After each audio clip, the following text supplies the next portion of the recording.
Rutsiro rudatsembarwa ku rugamba rw'imihigo. Akarere ka Rutsiro ni kamwe mu turere turindwi tugize intara y'Uburengerazuba bw'u Rwanda. Kakaba kagizwe n'imirenge 13, utugari 62, imidugudu 443, abaturage 335 526. Mu mirenge 13 igize akarere ka Rutsiro igabanyijwemo ibice bibiri, harimo igice kigizwe n'imisozi miremire n'ikindi gice cyo mu nkombe z'ikiyaga cya Kivu. Si ibyo gusa kandi kuko muri akarere ka Rutsiro iyo watembera wasanga ibyiza nyaburanga bibereye ijisho. Umuyobozi w'akarere ka Rutsiro Kamwe Emehansi aratangira dusobanurira ibyiza bigize akarere ndetse n'imigabo n'imigambi bafite kugira ngo akarere karusheho gutera imbere. Ariko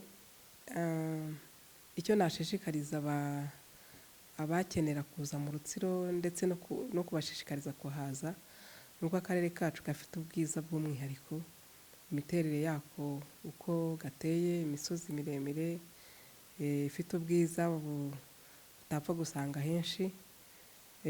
Tukaba rero by'umwihariko hari ibikorwa remezo bimaze kuhagera byatumaga kenshi hatagira ba mukerarugendo benshi batahasura kuko batashobora kubona icumbi, ariko ubu hari amahoteli yamaze kuhagera, hari aho kuruhukira igihe gito twamaze gutunganya twitaza base camp. Igihe mukerarugendo ari ku rugendo, yaba agenda n'amaguru yaba agenda n'imodoka, akagira ahantu aruhukira akaba yagira n'ikintu hafata. Ibyo rero biraza byiyongera ku mahirwe twahawe n'ubuyobozi bwacu bwo bemezaga ko ishyamba rya Mukura na Gishwati bibaye pariki y'igihugu. Ubu rero nibyo turi gutunganya kugira ngo abahasura bahagere ku buryo bworoshye, babone ibibafasha mu gihe cyo gusura. Ibyo rero bikiyongera ku kiyaga cya Kivu dusanganywe, tukagira by'umwihariko n'uyu muhanda wa Kivu Belt. Byari bigoranye kuza muri aka gace kubera imigendekere itari yoroshye, ariko tubona uyu muhanda biroroshye cyane, ushobora gusura n'akarere kose umunsi umwe. Ariko ntabwo twifuza ko waza umunsi umwe, twakwifuza ko waza ukahatinda, ko umukerarugendo cyangwa se umwenegihugu yaza akahatinda akareba ubwiza bwa Rutsiro. Si ibyo rero gusa, hari n'umwihariko w'ubukerarugendo nyobokamana. Dufite umusozi wa Karuvariyo ndetse n'umurwa wa Bikira Mariya hano hafi y'akarere, aho abantu baturutse imihanda yose baza gusengera igihe cyose babyifuje. Ariko by'umwihariko ku itariki ya 15 z'ukwa munani niho haza abaturage barenze 30,000 baje gusenga. Hari rero muri ayo mashyamba navuze haruguru ya Mukura na Gishwati harimo n'inyamaswa zisurwa cyane zitari henshi, impundu zitwa impundu, chimpanze mu Gifaransa. Izo rero hariya muri iriya shyamba zirahari kandi zirasurwa. Ikindi dufite n'umwihariko wo korora inzuki, tukaba dufite ubuki bwiza cyane n'uruganda rubutunganya. Ni byinshi rero byo gusurwa hano mu karere kacu, wabirondora none byafata amasaha menshi. Ariko dufite ibirwa mu kiyaga cya Kivu, dufite icyayi nacyo kibereye ubwiza, ari ukukisura kukireba ari no kukinywa. Dufite ibihingwa ngengabukungu n'ingandurarugo. Mbese akarere kacu twashishikariza abantu kuza kugasura bakareba, ko ni akarere twakwita ko ari isugi, ntabwo karagira akajagari, karacyafite ibintu byinshi by'umwimerere. Kugeza ubu turacyafite amacumbi navuga ko aciriritse ariko atari ku rwego rwo hasi, kuko hari hoteli twubatse ku rwego rw'akarere yubakwa n'akarere, ishobora gucumbikira abarenze 50. Dufite abafatanyabikorwa bari kuzamura amahoteli ku nkengero z'ikiyaga cya Kivu, ndetse hari n'ayamaze kuzura, nayo ari ku rwego rwiza, hararwa hashobora kurara ari abakerarugendo baciriritse ndetse n'abishoboye. Ariko haranateganywa n'ibindi bikorwa bizafasha mu bukerarugendo, harimo kubaka amahoteli akomeye hariya muri Gishwati, ndetse no gukomeza kongera ibikorwa remezo biri muri ayo mahoteli mu karere no ku nkengero z'ikivu. Numva rero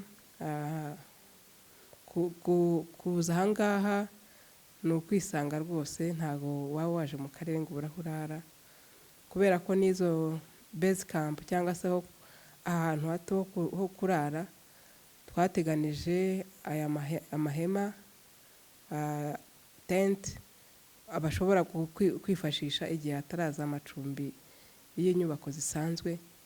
Ayo rero naho bashobora kuza bakazikoresha, cyane ko nazo ziri navuga kuri standards zitari mbi, abantu bose bashobora kuzikoresha. Ubutumwa nababwira, yenda bashobora kumva gutya mbivuga cyangwa se mvuga ibyiza bitatse akarere, ntibumve ko ari ukuri. Ubutumwa nabaha no kuza bakirebera, bagasura akarere, tukabereka ubwiza nyaburanga buhari, tukabereka ubwiza bujyanye n'amateka y'igihugu cyacu, bujyanye n'ibidukikije, bujyanye n'umutungo kamere, ubwiza butandukanye hano mu karere kacu. Nibaze barebe, bihere ijisho, kandi baze banahashora imari.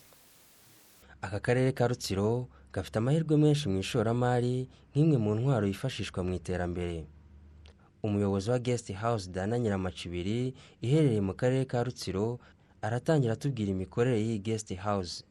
Amazina yanjye ni Hamudara Marcelin, akaba ari nge General Manager wa Dian Fosse Hotels, akaba ari twe duhagarariye ubuyobozi bwa Dian Fosse Hotels mu karere ka Rutsiro, aho tufite hoteli y'akarere tuhakodesha. Nk'uko musanzwe mubizi, Dian Fosse Hotel ntabwo yaje hano mu Rutsiro ariho igiye gufungura bwa mbere. Dufite uburambe mu kazi, kandi iki gihe tumazemo dukoreramo, abatugana bose bagenda batubwira ko hari icyo babona cyagiye gihinduka mu itangira serivisi mu Rwanda, yaba abakerarugendo batambuka, kuko urebye niyo hoteli yonyine iri mu karere ka Rutsiro. So numva ari ku burambe no ku bushake dufite, nta cyatubuza gutanga serivisi nziza ituma abakiriya batugana neza. Hari abajya bumva hoteli bakumva ko ari inyubako gusa cyangwa ari abashoramari, ariko burya hoteli ni serivisi dutanga. Dufite serivisi nziza cyane, dufite igikoni kiri ku rwego mpuzamahanga, tukagira n'abakozi babifitemo uburambe, bafite ubushake bwo gutanga serivisi nziza. Ndetse na hoteli ahantu iherereye, iri n'ahantu heza cyane, hafite view y'amazi y'ikivu cyose, ku buryo andi mahoteli adafite iyo view nk'iyo dufite natwe.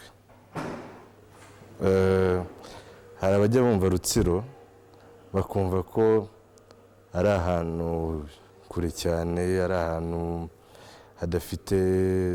hatari developed, bakaba bumva ko atari ahantu umuntu ashobora kugenda agiye gutemberera. Ariko nkanjye uhamaze igihe, ubwiza buhari nta handi wapfa kubona. Ahantu heza, hari klima nziza cyane,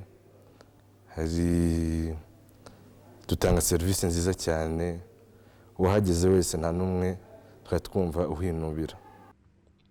Si ibyo gusa kandi kuko n'abakozi bakorera muri iyi guest house Diana Nyiramacibiri bishimira uburyo bamaze kwiteza imbere babikesha kuba barabonye akazi muri iyi guest house Diana Nyiramacibiri. Nitwa Mwiza Desanje, ni mu karere ka Karongi, murenge wa Rwankuba, kagari ka Nyarusange.